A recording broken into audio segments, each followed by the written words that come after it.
everyone. Can you hear me?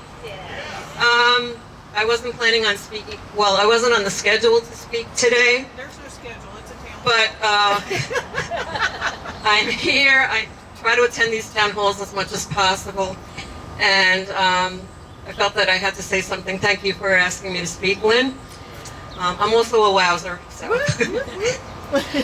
I think that most of you are aware of what transpired yesterday in Anchorage, Alaska, on United States soil, where in an unprecedented display by the current occupier of our White House, welcomed, literally and figuratively, with a red carpet, escorted him, warmly greeted him, then had him accompany him for a 10-minute ride in that bulletproof limousine that he tends to travel in.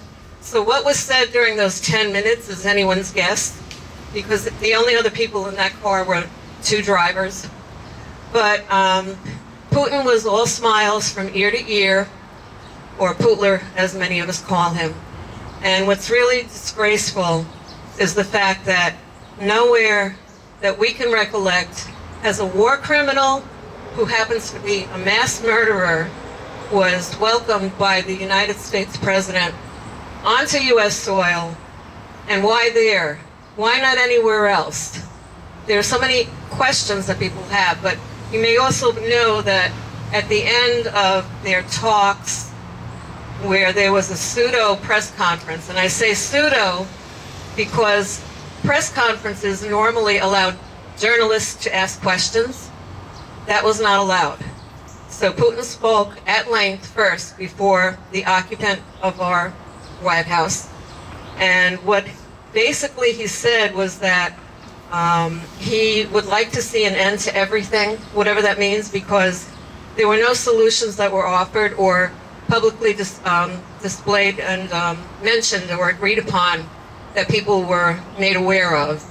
He also said that the rhetoric that he repeated was pretty much what has been said all along by Russia, which is they need, or we need, to get to the root causes of what's going on in Ukraine. And a lot of people know what that means. So there is no true desire for peace, because while the summit, if you want to even call it that, was taking place, Russia continued to bomb Ukraine without let-up.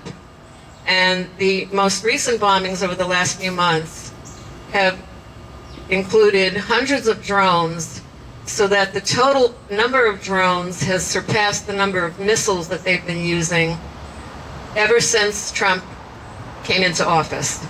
So we just ask you to, if you're available, please attend a rally that we're having here next Sunday. It's to celebrate and commemorate Ukraine's 34 years of independence, because currently Ukraine still stands. 80% of it is still independent. 20% of it is occupied by Russia, but 80% is still independent. And we'd like to welcome all of you to just show your support. It really means a lot to people, because a lot of that gets seen by people in Ukraine. And they really need to see the support now more than ever, as 3.5 years of this nonsense continues, of atrocities. So it'll take place here next Sunday, rain or shine, unless the weather's really severe, and we'll be posting on social media so you can get the word from friends of yours who are already attending, most likely. We expect a fair number of people. We'll have some really good speakers, one of whom will be our Councilwoman Celeste Andrews, our mayor. We have a Commissioner, Rob Zappel, and we'll have a refugee who's willing to speak about her experience having had to come here because of the war, as well as another person who's been here and is here from Ukraine for the last 10 years, but has many friends and relatives that are in Ukraine, as do I. But I will say that your presence really does matter and makes a difference. And it will take place at 4:30. We'll have speeches. There will be a serious part, but we also will be celebrating and uplifting each other to commemorate the fact that Ukraine still is independent, regardless of what's happening, because that is the spirit that people want to convey. So thank you very much for your time. I appreciate it.